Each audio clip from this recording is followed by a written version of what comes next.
Si Kazuma ay ang batang tagapagmana ng pamilyang Kanagi na pinakamalakas na klan ng apoy ngunit gayunpaman, kahit gaano niya subukang kontrolin ang kanyang kapangyarihan ay hindi niya ito magawa, at ito ay nagresulta sa malupit na pagtrato sa kanya ng kanyang ama na siyang pinakamalakas sa kanilang klan. Ginamit ng mga kabataang miyembro ang kanyang kakulangan sa kasanayan upang araw-araw siyang apihin sa pamamagitan ng pagsunog sa kanya, pero sa kabila ng lahat ng pinagdaanan niya siya'y nag-eensayo araw at gabi upang kontrolin ang kanyang mga kapangyarihan sa apoy.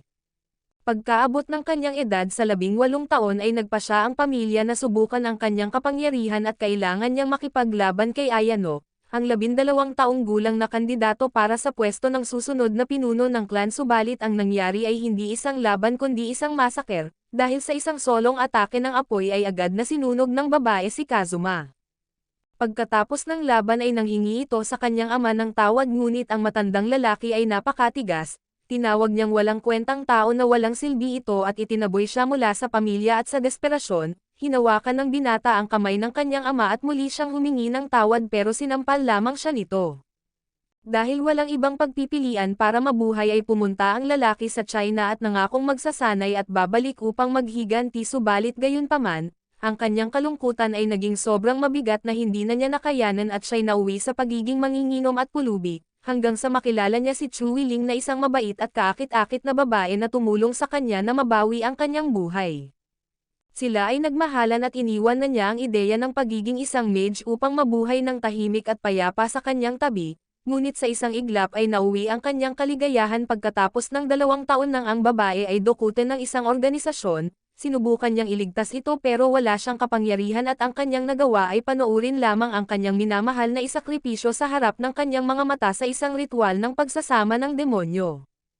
Sinisi niya ang sarili sa pagkabigo na protektahan ang mahal at nagpa siya na muling maghanap ng kapangyarihan, hanggang sa nagawa niyang magkaroon ng kontrata sa hari ng espiritu ng hangin at ngayon, naging isa siya sa pinakamalakas na mage ng hangin sa buong mundo at ginugol ni Kazuma ang 2 taon sa paghahanap sa tao na responsable sa nangyari kay Chui upang maghiganti rito.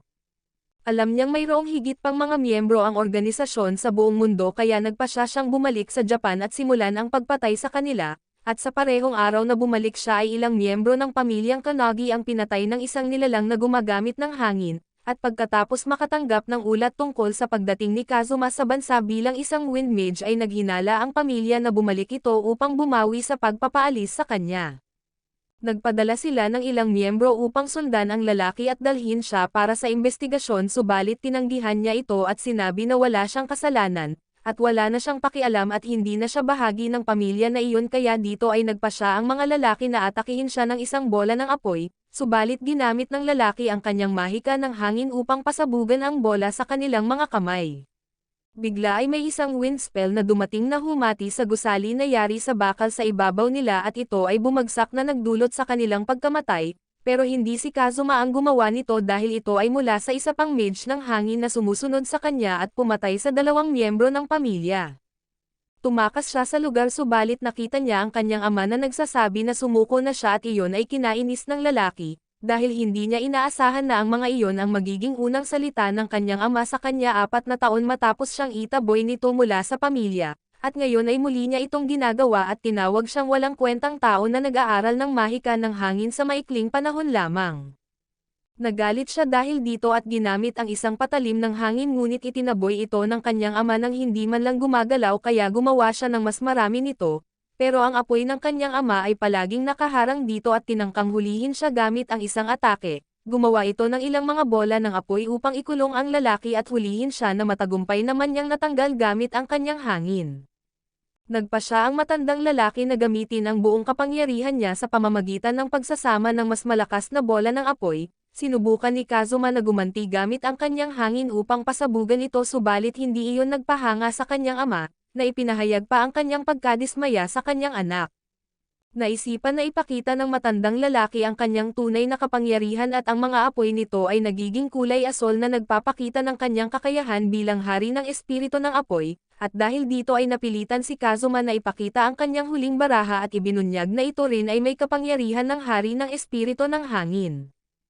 Ang mahika ng apoy ay pinakamalakas sa mundo ngunit mabagal sa pag-activate habang sa kabilang banda ang mahika ng hangin ay ang pinakamabilis na i-activate. ito ay nagbigay sa lalaki ng pagkakataon na maglabas ng malakas na spell na nagpabagsak sa kanyang ama, at nang makita na ang matanda ay hindi nabanta ay nagpasya siyang bumalik sa hotel kung saan niya nadatnan ang kanyang nakababatang kapatid na lalaki na si Ren.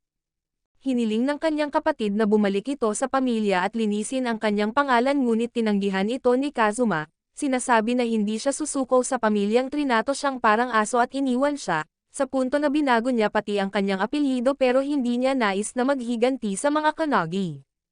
Maya-maya ay inutos niyang matulog na ang kapatid subalit habang sila'y natutulog ay may nagcast ng spell ng hangin na nagputol ng hotel sa kalahati. Agad na kinuha ng lalaki ang kanyang nakababatang kapatid at tumalon mula sa kwarto, at dito ay naramdaman niya na malapit na dumating ang sospek kaya sinabihan si Ren na magtago habang siya'y makikipaglaban sa salarin. Sinubukan ni Kazuma na sumalakay pero narinig niya ang tinig ng kapatid na sumisigaw ng tulong at nakita niya na may dalawang salarin, ang isa'y kumukuha ng atensyon niya habang ang isa naman ang dumukot kay Ren at dinala ito palayo at matapos magtagumpay sa kanilang layunin. Ang mga salarin ay biglang nawala pero mabuti at natukoy ni Kazuma ang isa sa kanila subalit wala siyang paraan para hanapin si Ren. Dahil dito ay nagpasya siyang ibaba ang kanyang dignidad at humingi ng tulong sa mga Kanagi. Nakipagkita siya sa pinuno ng clan at ipinaliwanag ang nangyari at natuklasan nila na ang kumuha sa kanyang kapatid ay mula sa angkan ng Fuga na dati ring clan ng hangin na umaasa sa kapangyarihan ng masamang Diyos. Sa kabila nito ay nag-api sila ng Kanagi at isinara ang Diyos kaya't napilitan ang clan na maglingkod sa kanila ng 300 taon at kinuha nila si Ren upang isakripisyo at buhayin muli ang masamang Diyos, dahil doon ay nag-uumpisa ng umiral ang galit ng lalaki na naalala ang sakit ng pagkawala ng babae na kanyang minahal sa isa ring ritual. Matapos malaman ang lokasyon sina Kazuma at Ayano ay naghanda para pigilan ito subalit hinarap sila ng isa sa mga miyembro ng clan ng Fuga na inuudyukan ng masasamang espiritu. Kinalaban ito ng babae habang nagpatuloy ang lalaki para hanapin ang kanyang kapatid, nadatnan niya na nasira na ang selyo at nagsimulang lamunan ng masamang Diyos si Ren at mabuti ay dumating siya sa tamang oras at nagtagumpay itong iligtas ang kapatid. Makalipas ang ilang sandali ay dumating ang lalaking sinapian ng masasamang espiritu matapos matalo si Ayano, nagsimulang sakupin ng kapangyarihan ng nilalang ang lalaki at di nagtagal ay nagtransform bilang ang masamang Diyos mismo. At ang clan ng Fuga ay humiling sa kanya na simulan ang plano ng paghihiganti sa pamamagitan ng pagpatay kay Ren at Kazuma pero sa halip ay pinatay nito ang kanyang clan at nagmadaling umalis upang hanapin ang nagsil sa kanya. Ang magkapatid ay nagtungo kay Ayano agad at sinundan ang masamang Diyos bago ito magsimulang wasakin ang lahat sa kanilang daan. Nagtagumpay sila na makaharap ito ngunit maaari lamang nilang malabanan ito gamit ang apoy na espada ng pamilya. Pero may problema sila dahil si Ayano ang kasalukuyang tagapamahala at siya'y labis na mahina. Sinusubukan ni Kazuma na suportahan siya pero ang masamang Diyos ay higit pa rin sa kanila at dahil wala ng opsyon, nilikha ng lalaki ang isang landas ng hangin upang protektahan ang babae habang sinusubukan niyang patayin ang Diyos at habang tumatakbo ito patungo roon, ginamit ng lalaki ang kanyang kapangyarihan bilang hari ng espiritu ng hangin upang supilan ang kalaban at magbigay daan sa babae na tusukin ang leeg nito at patayin ito.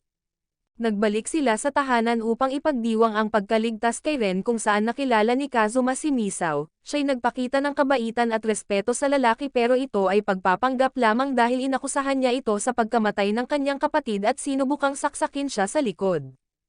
Ang kapatid niya ay isa sa dalawang lalaki na sinubukan siyang hulihin nang bumalik siya sa Japan na sinagot niya at sinabi na ang kanyang kapatid ay talagang mahina. Pagkatapos nito ay nagpatuloy sila kung saan ang clan ng Kanagi ay nagbigay ng misyon kay Kazuma dahil sa nakalipas na mga araw, maraming mamamayan na nasa edad 20 ay pinatay at tila kinuha ang kanilang vitality kaya't ang mga bangkay ay parang mga mummies.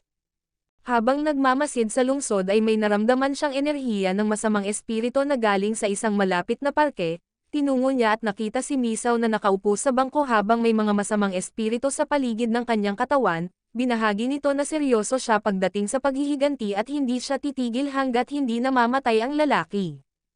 Pinaliwanag nito na hindi mahalaga kung kailangan niyang patayin ang daan-daang tao upang kunin ang kanilang kapangyarihan. Kasabay nito ang pagdating ni Ayano sa lugar matapos madama ang masamang aura na ibinubuga ng babae at hinugot ang kanyang espada upang patayin ito ngunit gayunpaman, pinigilan siya ni Kazuma mula sa pag-atake na nagbigay daan kay Misao na makatakas. Iniulat nila sa clan ang nangyari at nagpasya na hayaan ang ama ng babae at mga malalapit na kamag-anak na harapin ang sitwasyon, pero sa kasamaang palad ay binaril ni Misao ang mga ito nang nagtangka silang harapin siya at doon ay lumitaw si Kazuma na hindi maunawaan kung bakit niya pinatay ang kanyang mga kamag-anak kasama na ang kanyang ama. Ibinahagi nito na ang kwento niya ay medyo katulad ng sa lalaki dahil ang kanyang kapangyarihan ay hindi rin ang pinakamalakas kaya't siya'y inapi ng kanyang mga kamag-anak pati ng kanyang ama. Ang tanging tao na talagang nagmahal sa kanya ay ang kanyang nakatatandang kapatid na namatay dahil kay Kazuma. Matapos nito ay pinagsama niya ang kanyang mahika ng apoy sa masamang espiritu at sinubukan sunugin ang lalaki pero ang kanyang mga atake ay nahahadlangan ng hangin. At dito ay hindi niya nauunawaan dahil siniguro sa kanya ng kanyang anghel na kaya niyang patayin si Kazuma gamit ang kanyang kasalukuyang kapangyarihan. Dito ay biglang ang tinatawag na anghel ay sumulpot sa likod niya na isang batang nagngangalang Michael. Ginamit siya at kinontrol ang kanyang emosyon at minanipula upang pumatay ng daan-daang tao at kunin ang kanilang enerhiya. Lahat ito ay upang mailipat ang kapangyarihang iyon mula sa katawan niya at gamitin ito upang patayin si Kazuma na nalilito sa mga nangyayari. Napag-alaman na ang Panginoon ng batang lalaki ay ang parehong tao na dumukot at nag-alay kay Chu Wiling na napatay ni Kazuma, dahil dito ang isip ni Misao ay unti-unting naguluhan dahil nauunawaan na niya na ginamit siya upang pumatay ng mga inosenteng tao kasama ang kanyang pamilya. Siya'y nahimatay at agad na sinimulan ni Michael na kunin ang kanyang kapangyarihan. Sinubukan ng lalaki na pigilan siya subalit hinadlangan siya ng batang lalaki at pagkatapos ay ginawa niya na isang Supreme Dragon ang babae gamit ang enerhiya mula sa mga kaluluwa na nakolekta nito. Dito ay nagpa siya si Ayano na walang pakundangan sumugod at nakipaglaban ng direkta kaya napilitan si Kazuma na sumunod at iligtas siya mula sa mga atake ng kalaban.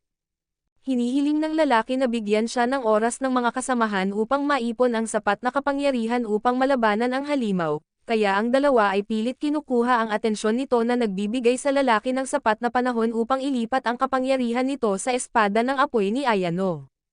Ang apoy ay mabilis na nagbago ng kulay at naging asol at ginamit ito ng babae upang hatiin sa kalahati ang dragon kasama si Michael. Nagtagumpay silang iligtas si Misao na puno ng pagsisisi at nagnanais na patayin siya ni Kazuma subalit naniniwala ito na dapat siyang bumawi sa kanyang mga kasalanan. Tinanggap nito ang kanyang mga salita ng kabaitan at nagpa siya na mabuhay bilang isang madre na nagdadasal para sa patawad pero sa kabila nito, hindi pa rin niya nauunawaan kung bakit nito napiliing buhayin siya at pinaliwanag ng lalaki na iyon ay pagbayad ng kabaitan ng babae dahil dati, siya ang nagsikap na magtanggol sa kanya sa mga nang-aapi noong sila ay mga bata pa. Nang si Kazuma ay naglalakad pa uwi ay nakakita siya ng isang bagay na hindi niya maipaliwanag dahil may nakita siyang isang babae na kamukha ni Chu Wiling na ang kanyang yumao na kasintahan. Nagpatuloy siya at pumunta sa mansyon ng Kanagi upang subukan na kumuha ng impormasyon kung ano ang gagawin sa kanyang misyon at kung ano ang nangyayari sa lugar. Ipinaliwanag ni Tachibana na may isang laro na tinatawag na Pandemonium at dito ang mga manlalaro ay nag-aangkin ng mahika sa tunay na buhay. Nagagawa ito sa kadahilanan na ang mga tao ay nagdo-download ng masamang espiritu kapag nag-login sila sa unang pagkakataon sa laro, habang sa kabilang banda ay halos hindi pinakikinggan ni Kazuma ang anumang bagay dahil ang kanyang isipan ay patuloy na umiikot sa nakita niya na isang babae na kamukha ni Chewie. Tumayo siya upang umalis at mag-imbestiga pero maya-maya ay sinundan siya ni Ayano matapos itong tumanggap ng tawag na nawala si Ren, sina Ayano, Kazuma, at Tachibana ay magkakasama na dumating sa lokasyon at napagtanto ng lalaki na may isang spell na nagtatago sa gusali at ginamit ang kanyang mahika ng hangin upang suriin ito ng mas maigi. Nagtagumpay siya na sirain ang selyo at pumasok kasunod ang mga babae. Sa loob ng Pandemonium ay nadiskubre ng lalaki na siya'y nasa isang labyrinth ng mga kwarto at patuloy lamang na naglalakad ng paikot-ikot. Maya-maya ay naharap siya sa babae na nakita na niya kanina at ipinakilala ang sarili bilang si Lapis. Habang si Ren ay nasa loob pa rin ng gusali at nakaharap si Versailles na ang leader ng Pandemonium. Ipinakita nito sa binata ang mga larawan ni Ayano at Kazuma na nag-aalala sa paghahanap sa kanya at inilantad din na pinaghandaan niya ang lahat upang patayin ang kapatid nito at sa pagitan ng mga pangyayari, nararamdaman ni Kazuma ang mahika ni Versailles at hinihiling kay Ren na tawagin siya na sinunod naman ng batang lalaki. Narinig niya ang boses nito na nagbasag sa ilusyon at sila ay nakapasok sa lugar kung nasaan ang kapatid niya. Agad niyang nakilala si Versailles bilang si Bernhardt na halos tulad ni Michael na narito upang maghiganti sa pagpatay sa kanyang amo nang biglang nagkaroon ng pagsabog mula sa labanan ni Ayano sa isa sa mga pader. at muli na namang nakita ng lalaki si Lapis na dahilan ng labis na pagkalito niya at hindi makagalaw sa kanyang kinatatayuan. Tinangka ni Ayano na sumalakay kay Lapis upang tapusin ito subalit pinigilan siya ng lalaki. Sinabi ni Bernhardt sa kanya na nilikha niya ang babae gamit ang huling mga alaala ni Chu Wiling kaya nagalit si Kazuma at sinubukan niyang sumalakay, pero hinarang siya ni Lapis at inutusan ito ng master niya na gamitin ang kanyang kapangyarihan upang sirain ang lahat, at pagkatapos gawin ang utos ang dalaway bigla na lang nawala. Lahat ay bumalik sa mansyon ng Kanagi upang iulat ang nangyari maliban kay Kazuma na biglang nawala na mag-isa, nahihirapan siyang harapin ang kanyang nararamdaman na naaalala ang bawat sandali na kasama ang mahal na babae na ngayon naging isang simpleng puppet na lamang, naalala niya ang pangako na palaging protektahan ito ngunit nabigo siya at ang kanyang nararamdaman na lungkot at galit ay unti-unti nang nangunguna sa kanyang isipan. Ito ay nagbago sa kanya patungo sa isang kakaibang personalidad at nangako na gagawin ang lahat upang patayin si Bernhardt at maging si Lapis, at sa labis na pagkabalisa ang lalaki ay pumatay ng ilang mga manlalaro sa Pandemonium para makuha ang impormasyon tungkol sa bagong lokasyon ng mga ito. Sa kabila nito ang lahat ay namatay dahil sa kanyang kapangyarihan nang hindi nagbibigay ng bagong impormasyon at dahil wala silang naitulong. Nagpasya siyang atakihin ang isa sa mga kaibigan ni Ayano dahil ang isa sa mga manlalaro ay may kakaibang obsesyon sa kanya, at nais ni Kazuma na gamitin ang kakaibang tao na iyon na tiyak na dadalhin siya patungo sa bagong lokasyon. Naging epektibo ang kanyang plano dahil ang lalaki na obses sa babae ay kinontrol ang isip nito at pagtapos ay dinala siya sa lugar ni Bernhardt. Sa isang banda ay sinundan sila ni Kazuma mula sa kalangitan at handa na siyang maghiganti at matapos malaman ang plano ng kaibigan ay nagpasya si Ayano at ang iba na pigilan siya at pilitin siyang bumalik sa normal niyang pagkatao. Pagdating sa lokasyon ay nakita nila ang isang malaking labanan sa pagitan ng mga manlalaro ng Pandemonium nang biglang ang orasan ay tumunog ng 12:00 ng hating gabi. Dito ay biglang lumitaw ang isang malaking gusali at nakita ni Ayano at Ren na ang mga tinalo na manlalaro ay naging mga halimaw at dali-daling sumugod upang hanapin ang lalaki. Pagdating nila sa harap ng gusali ay nakita nila ang isang galit na si Kazuma na pumapatay sa bawat halimaw sa harap niya. Sinubukan nilang kausapin siya pero hindi ito nakikinig sa kanila at determinado na patayin si Bernhardt. Gayunpaman ay determinado rin si Ayano na ibalik ang normal na pagkatao ng lalaki at siya'y tumayo sa harap upang labanan ito. Kinatatakutan niya ang malupit at malamig na bahagi ng pagkatao ng lalaki subalit ginawa niya pa rin ang lahat habang ibinabahagi ang kwento kung paano siya tinuruan ni Kazuma na hindi sumuko. Hindi naiintindihan ng lalaki kung bakit ito nag-aalala para sa kanya habang ginamit ng babae ang kanyang determinasyon upang tawagin ang mga pulang apoy at muling mabalik ang lalaki ano pa man ang mangyari. Pinaalala ng babae na minsan ay sinabi nito na inaral niya ang kapangyarihan para maprotektahan ang lahat ng taong importante sa kanya, at ang mga salitang ito ay pumukaw sa kanyang pangako kay Chu Wiling at sa wakas ay kumalma ang kanyang damdamin. Natanto niya ang katotohanan sa mga salitang ito kasabay ng paggawa ni Ayano ng pag-atake sa huling sandali na tuluyang nagpatigil sa kanya. Matapos nito ay muli siyang tumayo at roon ay nakita nila ang Pandemonium ay isa-isang tinitipon ang masasamang espiritu ng mga beast. Ang tatlo ay nagmamadali patungo roon upang pigilan si Bernhardt bago nito magawa ang kanyang plano. Pumasok sila agad at nagtungo sa kinaroroonan ng mga kalaban at natagpuan nila ang mga kaibigan ni Ayano na kasama si Lapis at ang lalaking obsessed. Sinabi ng babae sa kanila na umalis na si Bernhardt sa bansa at ang tunay niyang layunin ay gamitin ang mga kaluluwa ng mga manlalaro upang tawagin si Belial na isang makapangyarihang demonyo. At pagkatapos ay kinuha niya ang espada at pinatay ang stalker na naghudyat sa proseso ng pagsasama na ito. Sinubukan ni Ayano na kausapin si Lapis upang itigil ang kalokohan nito pero ibinunyag niya na siya'y nabubuhay dahil sa hangarin ng lalaki at ito ay patayin si Kazuma, at kinakailangan niyang tapusin ang kanyang misyon upang sa wakas ay maging tao siya at maalis sa pagiging isang puppet. At dito ay lumapit ang lalaki upang pahintuin siya subalit ito'y napigilan ng tanungin siya ng babae kung papatayin siya muli ni Kazuma. Nang marinig ang mga salitang iyon mula sa tinig ni Chewie ay nagpatigil sa kanyang kinatatayuan kaya sumugod si Ayano kay Lapis pero ginamit nito ang kanyang mga kaibigan na kontrolado ang isip bilang mga shield. Mabuti na lamang at natauhan ang lalaki at gumamit ng tamang pag-atake sa pamamagitan ng kanyang mahika ng hangin upang ilayo si Lapis at iligtas ang mga babae. Sa kasamaang palad ay natapos na ang seremonya ng pagtawag kay Belial at dinala ni Kazuma ang lahat palabas ng lugar bago ito gumuho. Sinabi niya sa mga ito na wala siyang sapat na kapangyarihan upang talunin si Belial pero kung magtutulungan sila at aatake ng sabay-sabay na may buong lakas ay marahil na magagawa nilang matalo ito. Ginamit ni Kazuma ang kanyang kapangyarihan mula sa kanyang Spirit King ng hangin upang tiyakin ang kaligtasan para sa kanila, at sa pagsasama ng kanilang mga kapangyarihan ay nagtungo silang lahat sa demonyo at matagumpay na tinalo ito. At dito na rin natatapos ang ating recap. Maraming salamat sa inyong panonood hanggang sa muli.